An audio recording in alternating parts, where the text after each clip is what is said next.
ছুটির দিনেও পাম্পে পাম্পে লম্বা লাইন, মূল সড়কেও যানজট। অপারেটর নিয়োগ জটিলতায় অলস পড়ে আছে মহেশখালীর এসপিএম প্রকল্প। জুন মাসে জ্বালানি মজুতের চেষ্টায় সরকার। জ্বালানি সংকট মোকাবেলায় বাংলাদেশের পাশে থাকতে চায় যুক্তরাষ্ট্র। ভোগ্যপণ্য ও তথ্য প্রযুক্তি খাতেও বিনিয়োগে আগ্রহী। ওয়াশিংটনে বৈঠক শেষে অর্থমন্ত্রী। হজ যাত্রা শুরু হচ্ছে আজ। মধ্যরাতে প্রথম ফ্লাইটে যাবেন 419 জন। কার্যক্রম উদ্বোধন করবেন প্রধানমন্ত্রী। ক্যাম্পে আসছেন যাত্রীরা। সেবা দিতে প্রস্তুত বাংলাদেশ বিমান। রাজধানীতে স্বাভাবিক হয়নি ভোজ্য তেলের সরবরাহ। বাড়তি দামেই বিক্রি হচ্ছে খোলা সয়াবিন ও পাম তেল।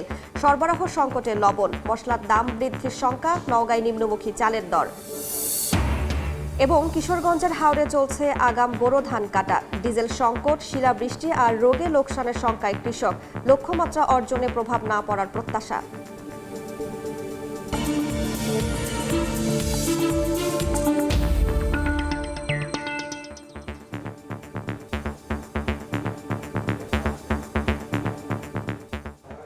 দেখছিলেন শিরোনাম। আমন্ত্রণ জানাচ্ছি দেশ ও দেশের বাইরের অর্থ বাণিজ্যের নানা খবর নিয়ে আমাদের নিয়মিত আয়োজন এ সময়ের বাণিজ্যে।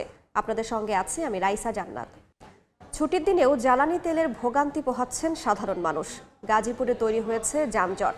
এর মধ্যেই দুদিনের সফরে চট্টগ্রামের ইস্টার্ন রিফাইনারি পরিদর্শন করেছেন বিদ্যুৎ, জ্বালানি ও খনিজ সম্পদ প্রতিমন্ত্রী। জ্বালানি পরিস্থিতি জানাতে রাজধানীর পরিবাগ এলাকায় আছেন রিপোর্টার ফরহাদুর রহমান। গাজীপুরের শ্রীপুর থেকে মেহেদি হাসান, চট্টগ্রাম থেকে যুক্ত হচ্ছেন রিপোর্টার ফেরদৌস লিপি। প্রথমে যাচ্ছি ফরহাদের কাছে।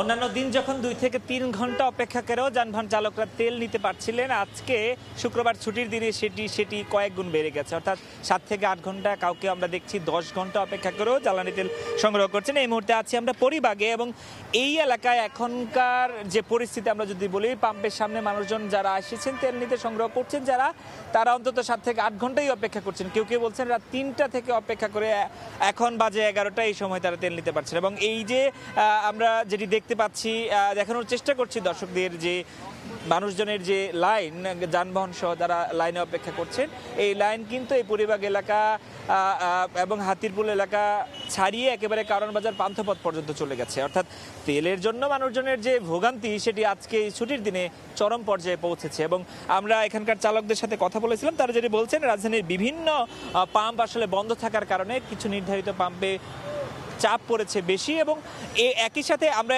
এটিও দেখছি যে বিভিন্ন এলাকা থেকে, অর্থাৎ রাজধানীর বাইরেও কামরাঙ্গীর চর থেকে কাউকে আসতে দেখেছি, নারায়ণগঞ্জ থেকে কাউকে আসতে দেখেছি, তারা আসলে এখানে এসেছেন। এবং অধিকাংশ মানুষই এই মুহূর্তে যারা পাম্পের কাছাকাছি এসে পৌঁছেছেন, তাদের বেশিরভাগ মানুষই রাতের বেলা এসে আসলে এই যে লাইনে তারা অপেক্ষা করছেন। এবং চালক যারা আছেন তারা যখন এই ভোগান্তির কথা বলছেন, এখানকার পাম্প কর্তৃপক্ষ বলছেন তারা সকাল 8টার দিকে পরিবাগের এই পাম্পটি আসলে তেল সরবরাহ শুরু করেছে। এরপর থেকে অনবরত তারা তেল দিয়ে যাচ্ছেন। এবং একটি ব্যাপার জানিয়ে রাখি, যারা আসলে এতক্ষণ সময় অপেক্ষা করে তেল নিচ্ছেন, তারা সবাই নির্ধারিত পরিমাণ, অর্থাৎ 500 টাকা বা 5 লিটার তেল তারা পাচ্ছেন। আর যারা কার্ডে এসে যারা তেল নিতে পারছেন, তারা আসলে ফুয়েল কার্ডের মাধ্যমে যারা তেল নিচ্ছেন, তারা 10 লিটার অর্থাৎ 1000 টাকার মতো তেল তারা নিতে পারছেন। এই যখন রাজধানীর ভোগান্তির অবস্থা, তখন রাজধানীর বাইরে গাজীপুরেও আরও ভোগান্তির চিত্র আমাদের সহকর্মী জানাচ্ছিলেন। সে খবরটি জানতে আমরা সরাসরি চলে এসেছি গাজীপুরে। সেখানে আছেন সহকর্মী মেহেদি হাসান। এ যাবৎকালের জ্বালানি তেল সংকটের সবচেয়ে ভয়াবহ রূপ দেখছে গাজীপুর। এবং আজ সকাল থেকে তেল দেওয়া শুরু হলেও বিগত 3 দিন যাবৎ আসলে এই মহাসড়কের উপর লাইনে দাঁড়িয়ে আছে যানবাহন। আজকে যখন থেকে আসলে তেল দেওয়া শুরু হয়েছে, এক ধরনের বিশৃঙ্খল পরিস্থিতি তৈরি হয়েছে। আমরা দেখতে পাচ্ছি হাজার হাজার মানুষ আসলে তেলের জন্য লাইনে দাঁড়িয়ে আছে। তেলের জন্য এক প্রকার যে হাহাকার, সেটি আমরা দেখছি। এলাকার মানুষজন কিন্তু যেটি বলছেন যে তারা নিজেদের চাহিদা যেমন মেটাতে পারছেন না, তেমনি শিল্প প্রতিষ্ঠানের চাহিদাও কিন্তু মেটানো সম্ভব হচ্ছে না এই তেলের কারণে। তার কারণে একটু জানিয়ে রাখতে চাই যে শিল্পের শহর বলা হয় গাজীপুরকে, এবং এই এলাকার শিল্প প্রতিষ্ঠান, শিল্পর যে পণ্যগুলো, সেগুলো দিয়ে কিন্তু দেশের অর্থনীতিতে রপ্তানি করে গুরুত্বপূর্ণ ভূমিকা পালন করা হয়ে থাকে। আমরা জানি যে বিজিএমইএর এরই মধ্যে যে পরিসংখ্যান, গাজীপুরে এরই মধ্যে প্রায় 30% উৎপাদন কমে গিয়েছে শুধুমাত্র এই জ্বালানি সংকটের কারণে। এবং সেই জ্বালানি সংকট যদি স্বাভাবিক থাকে, এইভাবেই সংকট থেকে থাকে, তবে সেটি কিন্তু সামনে আসছে সময় কিন্তু ভয়াবহ আকার ধারণ করতে পারে এই এলাকার উৎপাদন পরিস্থিতি। এবং একটু ছুটির দিনে ব্যবসা গরম এবং তীব্র মাথার উপর রোদ, সেই রোদ উপেক্ষা করে আমরা দেখছি মানুষজন কিছুক্ষণ পর পর হাঁপসে যাচ্ছেন, পানি খাচ্ছেন, তারপরও আসলে তেলের জন্য অপেক্ষা তাদের কোনোভাবেই কমছে না। একটি গেল সাধারণ মানুষের পেট্রোল এবং অকটেনের চাহিদা, এবং তার পাশাপাশি যে বড় বড় যানবাহন। একটু জানিয়ে রাখতে চাই, ঢাকার বাইরে থেকে প্রতিদিন হাজার হাজার যানবাহন আসলে গাজীপুরে প্রবেশ করে শিল্পের পণ্যের যে মালামালগুলো সেগুলো বহন করার জন্য। সেই লক্ষ্যেই তারা যখন এখানে প্রবেশ করছেন, তারপর আসলে তেলের সংকটের কারণে এই গাড়িগুলো এখান থেকে আর ফেরত যেতে পারছে না। আমরা দেখছি কিছু কিছু গাড়ি কিন্তু সাধারণত 2 থেকে 3 দিন পর্যন্ত মহাসড়ক উপর দাঁড়িয়ে থেকে তারা আসলে তেলের জন্য অপেক্ষা করে থাকছে। তো এই সংকট যদি স্বাভাবিকভাবে এভাবেই থাকে, তবে সেটি কিন্তু আসছে দেশের অর্থনীতি, গাজীপুরের শিল্প প্রতিষ্ঠান না চলে দেশের অর্থনীতিতে প্রভাব পড়বে, এমনটা কিন্তু বলছেন সংশ্লিষ্টরা। তো এই ছিল গাজীপুরের জ্বালানি সংকটের খবর। এই বিষয়ে আরো খবরাখবর জানাতে চট্টগ্রামে রয়েছেন আমাদের সহকর্মী ফেরদৌসী লিপি। আমরা এই মুহূর্তে আছি চট্টগ্রামের পতেঙ্গার স্টান রিফাইনারিতে। আপনারা জানেন যে দেশে চলমান যে জ্বালানির সংকট, সেই সংকটের মধ্যেই গত 14 এপ্রিল ক্রুড অয়েল সংকটে এই রাষ্ট্রায়ত্ত তেল পরিশোধনাগার 3টি ইউনিটের মধ্যে 2টি ইউনিট বন্ধ হয়ে যায় এবং একটা ইউনিট খুব সামান্য পরিমাণ উৎপাদনে আছে। এমন পরিস্থিতিতে আজকে সকালবেলা জ্বালানি প্রতিমন্ত্রী অনিন্দ ইসলাম কিন্তু চট্টগ্রামের এই স্টান রিফাইনারি পরিদর্শন করেছেন এবং এখানে কর্মকর্তাদের সাথে বেশ কিছুক্ষণ তিনি বৈঠক করেছেন এবং পরে সাংবাদিকদের সাথে কথা বলেছেন এবং সাংবাদিকদের সাথে তিনি বিভিন্ন প্রশ্নের জবাব দেন এবং সেখানে সামগ্রিকভাবে দেশের যে বর্তমান জ্বালানি পরিস্থিতি, সেই পরিস্থিতি নিয়ে কথা বলেন এবং তিনি আমাদেরকে জানিয়েছেন বর্তমানে দেশে যে জ্বালানি মজুত রয়েছে সেটা আসলে বাংলাদেশের ইতিহাসের সর্বোচ্চ। এমনকি এপ্রিল ও মে মাসে যে চাহিদা, সেই চাহিদার সক্ষমতা বাংলাদেশে রয়েছে। আর এখন সরকার চেষ্টা করছে জুন মাসে যে জ্বালানি চাহিদা রয়েছে দেশে সেটা সরবরাহ কিংবা সেটা মজুদের একটা চেষ্টা কিন্তু সরকারের পক্ষ থেকে করা হচ্ছে এবং বিশ্বব্যাপী যে জ্বালানি সংকট, মধ্যপ্রাচ্যের যুদ্ধের কারণে, সে কারণে সরকার কিন্তু বেশ কিছু পরিকল্পনা নিয়েছে এবং এই পরিকল্পনার মধ্যে কিন্তু আপনারা জানেন যে প্রতি সপ্তাহে বিভিন্ন জ্বালানিবাহী জাহাজ কিন্তু 2 থেকে 5টি জাহাজ চট্টগ্রাম বন্দরে ভিড়ছে এবং সেখান থেকে কিন্তু জ্বালানি সরবরাহ করা হচ্ছে। আর যেহেতু ক্রুড অয়েলের একটা সংকট রয়েছে স্টান রিফাইনারিতে, এই জন্য সরকার কিন্তু পরিশোধিত যে জ্বালানি তেল সেটা সরবরাহ বাড়াচ্ছে বলে জানানো হয়েছে। আর বিদ্যুতের যেই লোডশেডিং, সে বিষয়ে জ্বালানি মন্ত্রী বলছেন যে শিল্প এবং কৃষিকে প্রাধান্য দিয়ে এখনো মূলত বিদ্যুতের যে ব্যবস্থাপনা সেটা করা হচ্ছে। তো এই ছিল আমার কাছে চট্টগ্রামের পতেঙ্গার স্টান রিফাইনারি থেকে সর্বশেষ। সরাসরি যুক্ত ছিলাম চট্টগ্রাম, গাজীপুর ও ঢাকায়। দেশে এপ্রিল ও মে মাসের পূর্ণ জ্বালানির সক্ষমতা আছে। জুন মাসের জন্য জ্বালানি তেল মজুদের চেষ্টা করছে সরকার। সকালে চট্টগ্রামে স্টার্ন রিফাইনারি পরিদর্শন শেষে কথা জানান বিদ্যুৎ, জ্বালানি ও খনিজ সম্পদ প্রতিমন্ত্রী অনিন্দ ইসলাম। বলেন, বিকল্প উৎস থেকে পরিশোধিত ও অপরিশোধিত জ্বালানি আনার চেষ্টা করছে সরকার। আমরা বিকল্প সূত্র থেকে আমরা আমাদের জ্বালানি সংগ্রহ করবার জন্য আমরা চেষ্টা করছি, সেটা যেমন refined oil as well as আমরা ক্রুড অয়েলও সংগ্রহ করবার চেষ্টা করছি। আমাদের আরও 2টো কার্গো স্ট্যান্ড বাই রয়েছে। আমরা আশা করছি এই মাসের শেষার্ধে একটি কার্গো এসে পৌঁছাবে। আমি অত্যন্ত দায়িত্ব নিয়ে এবং গর্বের সাথে বলতে পারি, বাংলাদেশের ইতিহাসে যেটি কখনোই হয়নি, বর্তমানে বাংলাদেশের ইতিহাসে সবচাইতে বেশি পরিশোধিত জ্বালানি আমাদের মজুদ রয়েছে। শুধুমাত্র অপারেটর নিয়োগের জটিলতায় 2 বছর ধরে অকার্যকর অবস্থায় পড়ে আছে 8,300 কোটির SPM। অথচ প্রচলিত পদ্ধতিতে যেখানে 1 লাখ টন তেল খালাসের সময় লাগে অন্তত 11 দিন, সেখানে SPM এ তা সম্ভব মাত্র 48 ঘন্টায়। আর সরকারের সাশ্রয় হতে পারত রাষ্ট্রের 800 কোটি টাকা। পরাজের ক্যামেরায় বিস্তারিত জানাচ্ছেন সুজাউদ্দিন রুবেল। গভীর সমুদ্র থেকে সরাসরি পাইপলাইনে জ্বালানি তেল খালাস, পরিবহন ও মজুদের আধুনিক ব্যবস্থা, সিঙ্গেল পয়েন্ট মোরিং বা SPM। কক্সবাজারের মহেশখালীতে প্রায় 2 বছর আগে বিগত সরকারের সময় নির্মাণ কাজ শেষ হয় এই মেগা প্রকল্পের। চুক্তি অনুযায়ী চীনের অর্থায়নে বাস্তবায়িত প্রকল্পটির অপারেটর নিয়োগের কথা ছিল বিশেষ আইনে। পরবর্তীতে ডক্টর ইউনূসের অন্তর্বর্তী সরকার বাতিল করে আইনটি। এটির কাজ চলমান আছে এবং এটি এখন বর্তমানে ইভ্যালুয়েশন স্টেজে আছে। তো ইভ্যালুয়েশনটা হয়ে গেলে এটার দরদাতা, সর্বনিম্ন দরদাতা এবং পাওয়া সম্ভব হলে এটা দ্রুতই চালু হবে এরকম আমরা আশা করতেছি এবং এই বছরের মধ্যেই আমরা এটা সম্পূর্ণভাবে চালু করতে পারবো এরকম আশা আছে আমাদের। মহেশখালী টার্মিনালে 6টি স্টোরেজ ট্যাঙ্ক খালি পড়ে আছে, যার 3টিতে প্রায় 1,26,000 টন ক্রুড অয়েল এবং বাকি 3টিতে 75,000 টন ডিজেল মজুত রাখা সম্ভব, যা দেশের প্রায় 1 মাসের জ্বালানি মজুদের সমান। সরকারের খুব প্রায়োরিটি বেসিসে এটার যে সামান্য যে প্রস্তুতিমূলক যে অভাব ঘাটতি রয়েছে সেটি অবিলম্বে নিরসন করে এটাকে চালু করে আমাদের যে বর্তমান জ্বালানি সংকট আছে সারা দেশে, সেই জ্বালানি সংকটের অনেকটা সমাধান আমরা পেতে পারবো বলে আমি মনে করি। এ ব্যবস্থায় গভীর সমুদ্র থেকে সরাসরি পাইপলাইনে তেল খালাস হয়ে পৌঁছাবে মহেশখালী টার্মিনালে। সেখান থেকে 220 কিলোমিটার দীর্ঘ পাইপলাইনে যাবে চট্টগ্রামের শোধনাগারে। সংশ্লিষ্টদের মতে এসপিএম চালু হলে বছরের সাশ্রয় হতে পারে প্রায় 800 কোটি টাকা। সুজাউদ্দিন রুবেল, সময় সংবাদ, কক্সবাজার। বাংলাদেশের পাশে থাকতে বৈশ্বিক উন্নয়ন সহযোগীদের বিশেষ আগ্রহ রয়েছে বলে জানিয়েছেন অর্থমন্ত্রী আমির খসরু মাহমুদ চৌধুরী। যুক্তরাষ্ট্রের বিশ্ব ব্যাংক ও ইউএস চেম্বার ভবনে গোল টেবিল বৈঠক শেষে কথা জানান তিনি। বলেন, জ্বালানি, ভোগ্যপণ্য ও আইসিটি খাতসহ দ্বিপাক্ষিক বাণিজ্য ও বিনিয়োগ বাড়াতে চায় ওয়াশিংটন। বৃহস্পতিবার স্থানীয় সময় দুপুরে যুক্তরাষ্ট্র ছাড়াও বাংলাদেশের সঙ্গে বৈঠক করে কয়েকটি দেশ। তবে তাদের বাণিজ্যিক প্যাকেজগুলো কি হবে সেটা আলোচনার বিষয় বলে জানান অর্থমন্ত্রী।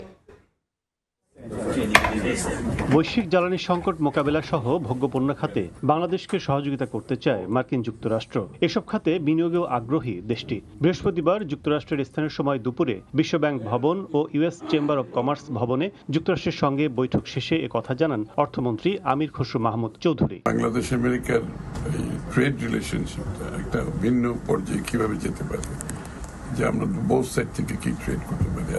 আলোচনায় অংশ নেন দক্ষিণ ও মধ্য এশিয়া বিষয়ক সহকারী মার্কিন পররাষ্ট্রমন্ত্রী পল কাপুর সহ ইউএস বাংলাদেশ বিজনেস কাউন্সিল, যুক্তরাজ্য, আটলান্টিক কাউন্সিল ও জাইকা। অর্থমন্ত্রী জানান, ভোগ্যপণ্য, জ্বালানি ও তথ্য প্রযুক্তি খাতে সহযোগিতা এবং বিনিয়োগে যুক্তরাষ্ট্রের সঙ্গে আলোচনা হয়েছে। বর্তমানে আমেরিকা বাংলাদেশ ট্রেডের যেখানে সুযোগ আছে এই এরিয়াগুলোতে আমরা কিভাবে কাজ করতে পারি। অনেকগুলো এলাকা এখানে জ্বালানি থেকে শুরু করে কমোডিটি থেকে শুরু করে এখানে আমাদের বিরাট অপরচুনিটি রয়ে গেছে। আইসিটি সেক্টরে হিউজ অপরচুনিটি। এখানে আমেরিকানরা কোঅপারেট করতে চায়, বিনিয়োগ করতে চায়। তারা খুবই ইন্টারেস্টেড বাংলাদেশে টেকনিক্যাল সাপোর্ট, বিনিয়োগ এর ব্যাপারে খুবই ইন্টারেস্টেড। যে কোনো সংকটে বাংলাদেশকে এডিবি, বিশ্বব্যাংক সহ উন্নয়ন সহযোগীরা সহায়তা করতে আগ্রহী। তবে চলমান এই প্রক্রিয়ায় বাণিজ্য প্রস্তাবনা বা প্যাকেজ কি হবে সেদিকে গুরুত্ব দিচ্ছে বাংলাদেশ, জানান অর্থমন্ত্রী। বিএনপির অর্থনৈতিক পলিসি ম্যানিফেস্টোর সাথে অ্যালাইন, এবং যেহেতু তারা অ্যালাইন, তারা এখানে সাপোর্ট দেওয়ার জন্য প্রস্তুত আছে। বাট ফাইনাল প্যাকেজটা কি হবে এগুলো আলোচনা হচ্ছে, এবং আলোচনা শেষ হবে, তারপর আমরা বুঝতে পারবো যে ফাইনাল প্যাকেজটা কি হচ্ছে। সৃষ্টিশীল অর্থনীতির দেশ হিসেবে বিভিন্ন বিষয়ে এদিন বাংলাদেশ মিশন আলোচনায় বসে যুক্তরাজ্যের আন্তর্জাতিক উন্নয়ন মন্ত্রী ব্যারোনেস জেনি চ্যাপম্যানের সঙ্গে। এছাড়া বাজেট ঘাটতি পূরণে জাইকার সাথেও আলোচনা ফলপ্রসূ হয়েছে বলে জানান অর্থমন্ত্রী। কাজল আব্দুল্লাহ, সময় সংবাদ। চলতি বছরের প্রথম হজ যাত্রা শুরু হচ্ছে আজ। যাত্রীরা জড়ো হচ্ছেন আশকোনা হজ ক্যাম্পে। সেখানে আছেন রিপোর্টার শাহিন আলম, সরাসরি যাচ্ছি তার কাছে। আশকোনা হজ ক্যাম্পে এখন উৎসব মুখর পরিবেশ। যারা প্রথম ফ্লাইটে বাংলাদেশ থেকে সৌদি আরব যাবেন ইতোমধ্যে তারা এই ক্যাম্পে এসে উপস্থিত হয়েছেন, এবং গতকালকে থেকেই আসলে ধাপে ধাপে বিভিন্ন পর্যায়ের যারা হাজিরা রয়েছিলেন তারা এখানটিতে আসছেন, এখানে অবস্থান করছেন, এবং আজ রাত 12:30টায় মূলত প্রথম যে ফ্লাইটটি রয়েছে সেটি এখান হজরত শাহজালাল আন্তর্জাতিক বিমানবন্দর থেকে ছেড়ে যাবে। এবং রাতে এই ফ্লাইটের প্রথম ফ্লাইটের এই হজ যাত্রার আনুষ্ঠানিকভাবে এই কার্যক্রমের উদ্বোধন ঘোষণা করবেন প্রধানমন্ত্রী তারেক রহমান। তিনি যারা হজ যাত্রী রয়েছেন তাদের সঙ্গে দেখা করবেন এবং কুশলাদি বিনিময় করবেন। এবারের হজযাত্রায় প্রথম হজযাত্রা শুরু হচ্ছে আজকের পর থেকে ক্রমান্বয়ে এই হজযাত্রা চলবে, এবং এবারের চলতি বছরের প্রায় ৭৮,০০০ যাত্রী সৌদি আরবে যাবেন, যাদের মধ্যে বেশিরভাগই কিন্তু বেসরকারি ব্যবস্থাপনায় আসলে হজ করবেন। এবং এবারের হজযাত্রা নিরাপদ করতে ধর্ম মন্ত্রণালয় এবং হজ অফিস বাংলাদেশ সরকার যৌথ কিছু উদ্যোগ গ্রহণ করেছে। বিশেষ করে ইসলামিক ফাউন্ডেশন থেকে বেশ কিছু স্বেচ্ছাসেবক নিয়ে আসা হয়েছে। তারা হজের যাত্রীদের সঙ্গে তারা তাদের বিভিন্ন সেবা যত্ন তারা করছেন এবং সামগ্রিকভাবে তারা কিন্তু এই হজ অফিসে কাজ করছেন। এবারের যে হাজিদের সঙ্গে আমরা কথা বলেছি, তারা হজ অফিসের এবং ধর্ম মন্ত্রণালয় যে সামগ্রিক ব্যবস্থাপনা রেখেছে সেই ব্যবস্থাপনা নিয়ে সন্তোষ প্রকাশ করেছেন। তো এই ছিল আমার কাছে আশকোনা হজ ক্যাম্প থেকে হজ যাত্রার সর্বশেষ খবর। সরাসরি যুক্ত ছিলাম আশকোনা হজ ক্যাম্পে। এবার বাংলাদেশ থেকে প্রায় ৭৮,০০০ যাত্রী নিয়ে সৌদি যাবে ২ শতাধিক ফ্লাইট। মধ্যরাতে ঢাকা ছাড়বে হজের প্রথম ফ্লাইট। ৩টি এয়ারলাইন্স প্রথম দিন পরিচালনা করবে 10টি ফ্লাইট। হজ যাত্রীদের জন্য সব ধরনের প্রস্তুতির কথা জানিয়েছে বাংলাদেশ বিমান। আর যাত্রীদের সঠিকভাবে সেবা দেওয়ার পরামর্শ খাত সংশ্লিষ্টদের। কাজল আব্দুল্লাহর রিপোর্ট।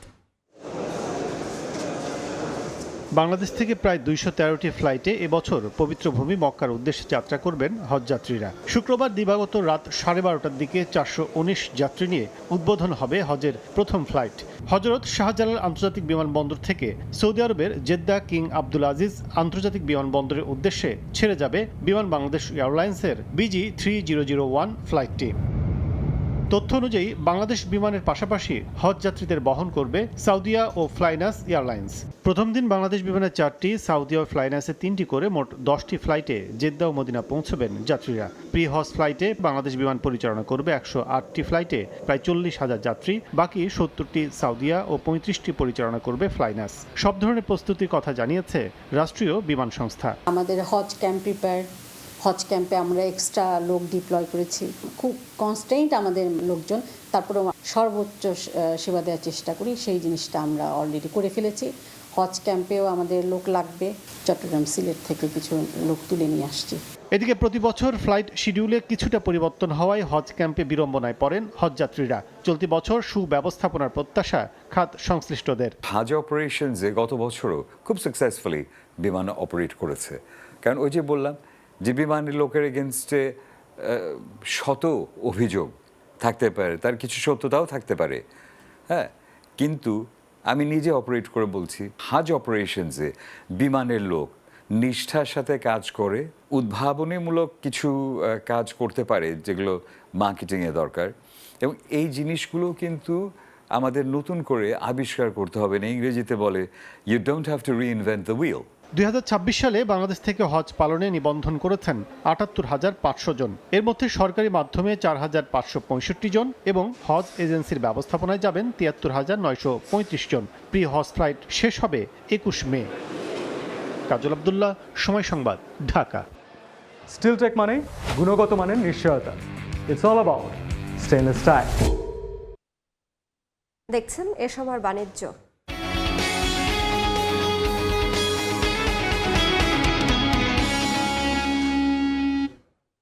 তিন সপ্তাহেও রাজধানীর বাজারে স্বাভাবিক হয়নি ভোজ্য তেলের সরবরাহ। নতুন করে সরবরাহ সংকটে পড়েছে লবণ। ছুটির দিনের বাজার পরিস্থিতি জানাতে কারওয়ান বাজার থেকে যুক্ত হচ্ছেন অন্তরা সেন এবং নওগাঁর চালের বাজারে আছেন রিপোর্টার এমা রকি। শুরুতেই যাচ্ছে অন্তরার কাছে। সাপ্তাহিক ছুটির দিনে অন্যান্য দিনের তুলনায় বাজারের পরিস্থিতি, ক্রেতা সমাগম কিন্তু কিছুটা ভিন্ন থাকে।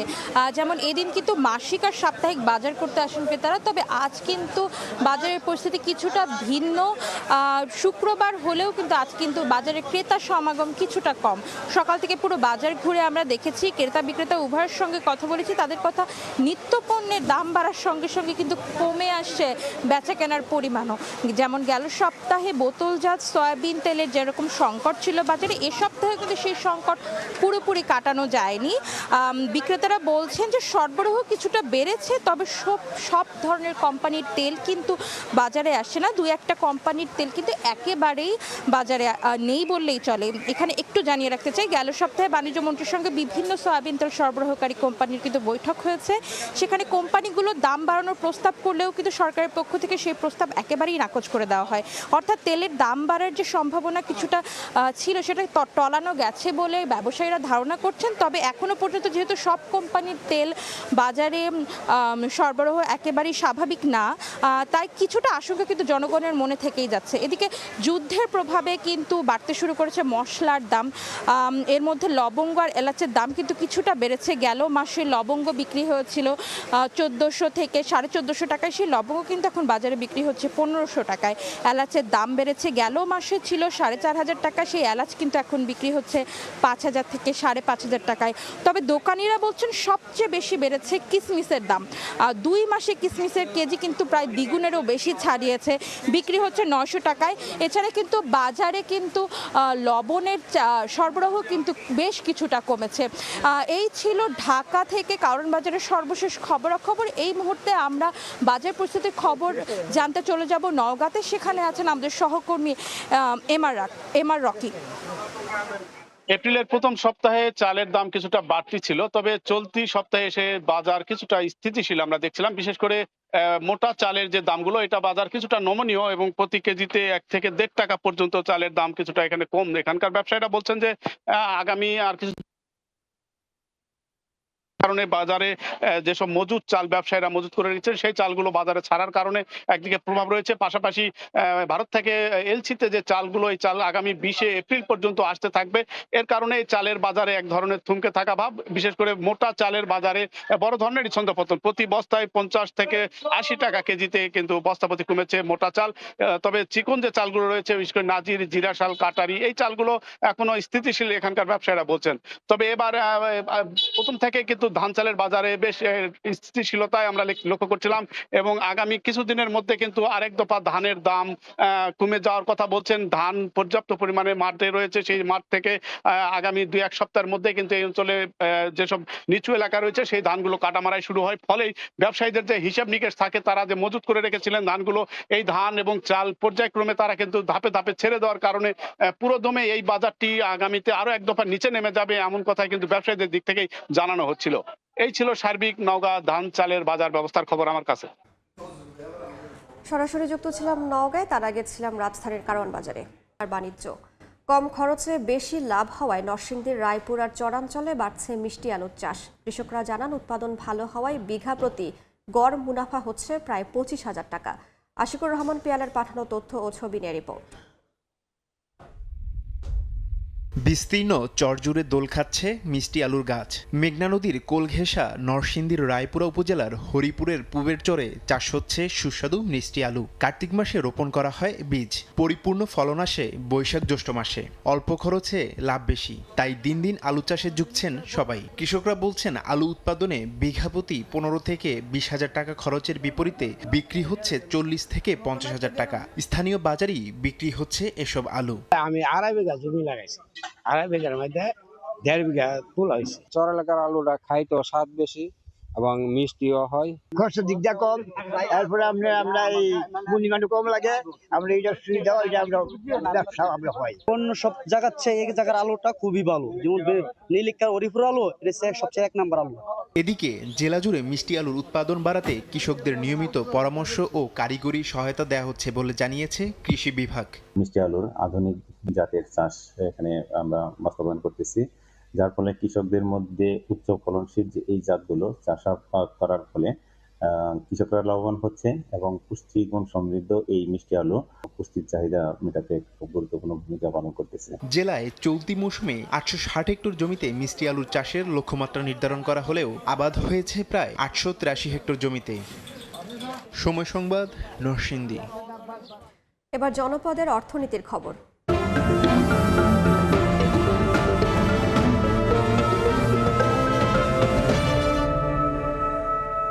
কিশোরগঞ্জের হাওরে শুরু হয়েছে আগাম বোরো ধান কাটা। তবে কৃষকদের দাবি চলমান ডিজেল সংকট, শিলাবৃষ্টি আর রোগে আক্রান্তে ফসলের ক্ষতি হয়েছে, যা তাদের লোকসানে ফেলবে বলে শঙ্কা। যদিও কৃষি বিভাগের দাবি লক্ষ্যমাত্রা অর্জনে কোনো প্রভাব পড়বে না। নূর মোহাম্মদের তথ্য ও রুবেল হোসেনের ছবি নিয়ে রিপোর্ট। মাঠে মাঠে সোনালী ফসল, তবে কৃষকদের কপালে চিন্তার ভাঁজ। দুশ্চিন্তা মাথায় নিয়ে কাটছে আগাম জাতের ধান।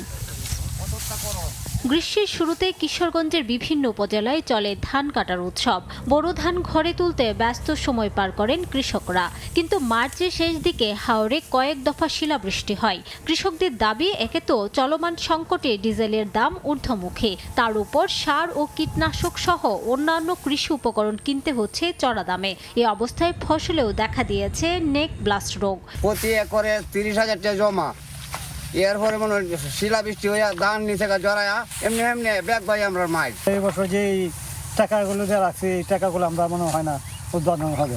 এক একর জমির মধ্যে সর্বোচ্চ ভালো ফসল হলে 70 থেকে 80 মণ ধান হয়। এই বছর 30-40 মণ কি হয় কিনা অসম্ভব। সরকারের কাছে আমরা বলি কৃষকের দিকে একটু নজর দেয়। তবে কৃষি বিভাগ দিল আশ্বাসের সুর, কোনো প্রভাব ফেলবে না উৎপাদনে, উল্টো বাম্পার ফলনের কথা জানিয়েছে কৃষি সম্প্রসারণ অধিদপ্তর। আমাদের লক্ষ্যমাত্রার চেয়ে অনেক বেশি পরিমাণ ধান উৎপন্ন হয়ে থাকে। আশা করছি এই বছরও সামান্য ক্ষয়ক্ষতির পরেও লক্ষ্যমাত্রা ছাড়িয়ে যাবে ইনশাল্লাহ। চলতি মৌসুমে কিশোরগঞ্জের 13টি উপজেলায় 1,68,262 হেক্টর জমিতে বোরো ধানের আবাদ হয়েছে, আর উৎপাদনের লক্ষ্যমাত্রা ধরা হয়েছে প্রায় 11 লাখ মেট্রিক টন। সময় সংবাদ। দেখছেন এসময় বাণিজ্য। বিমান বাংলাদেশ এয়ারলাইন্সের সহযোগিতায় এবছর হজ যাত্রীদের জন্য বিশেষ হজ কেয়ার প্যাক দিয়েছে এসিআই। বুধবার দুপুরে বিমানের প্রধান কার্যালয় বলাকার কনফারেন্স রুমে এক বর্ণাঢ্য অনুষ্ঠানের মাধ্যমে এই কেয়ার প্যাক আনুষ্ঠানিকভাবে হস্তান্তর করা হয়। অনুষ্ঠানে উপস্থিত ছিলেন বিমান বাংলাদেশ এয়ারলাইন্সের ব্যবস্থাপনা পরিচালক ও সিইও কাইজার সোহেল আহমেদ। এসিআইয়ের পক্ষ থেকে হজ কেয়ার প্যাক হস্তান্তর করেন এসিআই কনজিউমার ব্র্যান্ডস ডিভিশনের প্রেসিডেন্ট মোহাম্মদ রেজাউল ইসলাম এবং নির্বাহী পরিচালক ও প্রধান বিপণন কর্মকর্তা মোহাম্মদ কামরুল হাসান। এ সময় সৌজন্যমূলক এই উদ্যোগে ভবিষ্যতে সেবার মান ও পরিধি বাড়বে বলে আশার কথা জানান বিমানের ব্যবস্থাপনা পরিচালক। বিকাশের পৃষ্ঠপোষকতায় রাজধানীর উন্নয়ন কর্তৃপক্ষ রাজুকের উদ্যোগে হাতিরঝিলে বর্ণাঢ্য আয়োজনে উদযাপিত হয়েছে বাঙালির প্রাণের উৎসব বৈশাখী উৎসব। 2 দিনব্যাপী বৈশাখী উৎসব উদ্বোধন করেন গৃহায়ন ও গণপূর্ত প্রতিমন্ত্রী আহমদ সোহেল মঞ্জুর ও রাজুক চেয়ারম্যান ইঞ্জিনিয়ার মোহাম্মদ রিয়াজুল ইসলাম। বর্ষবরণের সকাল শুরু হয় হাতিরঝিলে মুক্ত মঞ্চে সম্মিলিত কণ্ঠে বৈশাখী গান পরিবেশনের মাধ্যমে। দুপুরে বাউল গানের আবহের পর শুরু হয় আকর্ষণীয় আয়োজন ঐতিহ্যবাহী নৌকা বাইচ প্রতিযোগিতা। দেশের বিভিন্ন প্রান্ত থেকে আসা 10টি নৌকা বাইচ দল তাদের বৈঠার ছন্দে মাতিয়ে তোলে পুরো হাতিরঝিল। উৎসব শেষে নৌকা বাইচ প্রতিযোগিতায় বিজয়ী ও অংশগ্রহণকারীদের মাঝে পুরস্কার বিতরণ করেন অতিথিরা।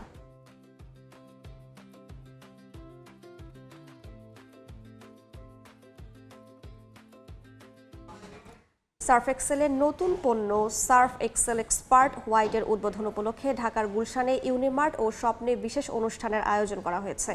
এতে অংশ নেন বাংলাদেশ জাতীয় ফুটবল দলের অধিনায়ক ও সার্ফ এক্সেলের ব্র্যান্ড অ্যাম্বাসেডর জামাল ভুঁইয়া, যেখানে ভক্তদের সঙ্গে সময় কাটান তিনি। ইউনিমার্ট ও স্বপ্ন 2 স্থানেই জামাল ভুঁইয়ার উপস্থিতিকে ঘিরে তৈরি হয় উৎসব মুখর পরিবেশ। অনেকেই তার সঙ্গে সরাসরি দেখা করার সুযোগ পান, কথা বলেন এবং স্মরণীয় মুহূর্তগুলো উপভোগ করেন। এ সময় দর্শনার্থীরা জিতে নেন তার স্বাক্ষর করা জার্সি, যা পুরো আয়োজনকে করে তোলে আরও আকর্ষণীয় ও প্রাণবন্ত। এই ইভেন্টে সার্ফ এক্সেল, ইউনিমার্ট ও স্বপ্নর ঊর্ধ্বতন কর্মকর্তারা উপস্থিত ছিলেন।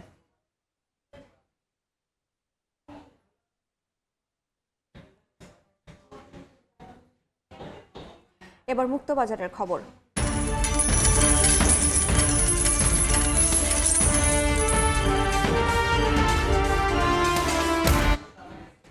যুক্তরাষ্ট্র ও ইরানের মধ্যে শান্তি চুক্তি হওয়ার প্রত্যাশায় বাজারে নিম্নমুখী জ্বালানি তেলের দাম। বর্তমানে দাম $100 নিচে প্রতি ব্যারেলের দাম, তবে বাড়ছে প্রাকৃতিক গ্যাসের দাম। চলমান যুক্তরাষ্ট্র ইরান যুদ্ধ অবসানে শান্তি চুক্তি হওয়ার প্রত্যাশায় বাজারে নিম্নমুখী জ্বালানি তেলের দাম। বর্তমানে দাম $100 নিচে থাকলেও তা যুদ্ধের আগের সময়ের তুলনায় অনেকটা বেশি রয়েছে। শুক্রবার দাম 1.25% কমে ব্যারেল প্রতি দাঁড়িয়েছে $98। তবে সপ্তাহ ব্যবধানে দাম 3% বেড়েছে। ওয়েস্ট টেক্সাস ইন্টারমিডিয়েট ক্রুডের দাম 1.29% কমে ব্যারেল প্রতি বিক্রি হচ্ছে $93.40। সপ্তাহ ব্যবধানে কমেছে 3.28%। একইভাবে কমেছে গ্যাসোলিনের দাম, গ্যালন প্রতি 0.44% কমে নেমেছে $3.15। উৎপাদন কম থাকার বিপরীতে চাহিদা বেশি থাকে প্রাকৃতিক গ্যাসের দাম 0.43% বেড়ে প্রতি MMBTU এর দাম দাঁড়িয়েছে $2.65। ইয়ানুর শিফাত, সময় সংবাদ। দেখছেন এসময় বাণিজ্য। ব্রিটিশ ব্রডকাস্টিং কর্পোরেশন বিবিসি ২,০০০-এর বেশি কর্মী ছাঁটাইয়ের ঘোষণা দিয়েছে, যা মোট কর্মীর প্রায় 10%। বুধবার লন্ডনে বিবিসির কেন্দ্রীয় কার্যালয়ে আয়োজিত অল স্টাফ বৈঠকে এ ঘোষণা দেওয়া হয়। গণমাধ্যম বলছে, আগামী 18 মে বিবিসির নতুন মহাপরিচালক পদে আসছেন ব্রিটিশ ব্যবসায়ী এবং EMEA বিজনেস গ্রুপের কর্ণধার ম্যাথিউ জন ব্রিটিন, যিনি ম্যাট ব্রিটিন নামেই বেশি পরিচিত। ম্যাট ব্রিটিন আসার 1 মাস আগেই কর্মী ছাঁটাইয়ের ঘোষণা দিল বিবিসি। অবশ্য ফেব্রুয়ারিতেই 60 কোটি পাউন্ড সাশ্রয়ে বড় আকারে ছাঁটাইয়ের আভাস দেয় কর্তৃপক্ষ। এই সিদ্ধান্তের পর প্রত্যেক কর্মীকে ইমেল পাঠানো হয়। এর আগে 2011 সালে এমন বিপুল কর্মী ছাঁটাই হয়েছিল। গাড়ির বাজারে আবারও বৈশ্বিক আধিপত্যের প্রমাণ দিয়েছে জাপানের automobile giant Toyota motor corporation. টানা 6ঠবারের মতো বিশ্বের শীর্ষ গাড়ি বিক্রেতা হিসেবে অবস্থান ধরে রেখেছে প্রতিষ্ঠানটি। মার্কিন শুল্ক নীতির চাপ সহ নানা বৈশ্বিক চ্যালেঞ্জ থাকা সত্ত্বেও গত বছর 1,13,00,000-এর বেশি গাড়ি বিক্রি করেছে টয়োটা গ্রুপ। জাপান থেকে শাকিল মাহমুদের রিপোর্টে বিস্তারিত। গেল বছর মোট 1,13,22,575টি গাড়ি বিক্রি করেছে জাপানের automobile giant Toyota motor corporation. কোম্পানির দেয়া এই হিসাবের মধ্যে সহযোগী প্রতিষ্ঠান দাইহাটসু এবং হিনো মোটরসের উৎপাদিত গাড়িও অন্তর্ভুক্ত রয়েছে।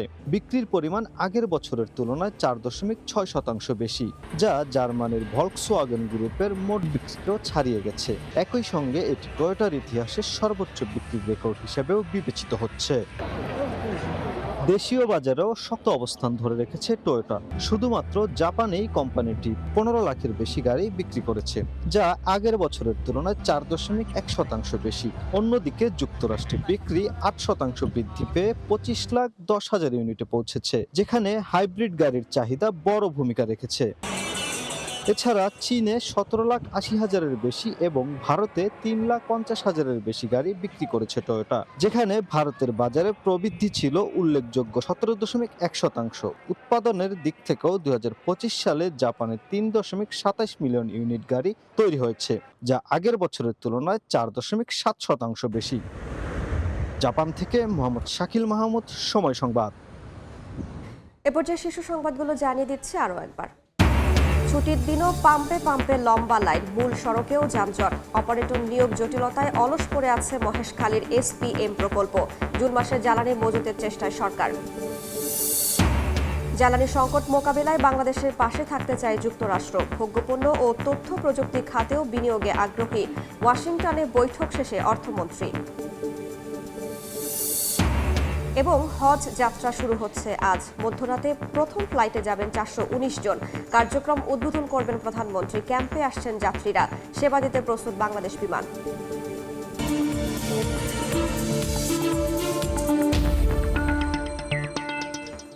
এই ছিল এ সময়ের বাণিজ্যে। দুপুর 12টার সময় সংবাদে থাকবেন সহকর্মী শবনম নিবিড়। রাইসা, আপনাকে ধন্যবাদ। দুপুর 12টার সময় সংবাদ নিয়ে আসছি কিছুক্ষণ পরই। সঙ্গেই থাকুন সময়ের।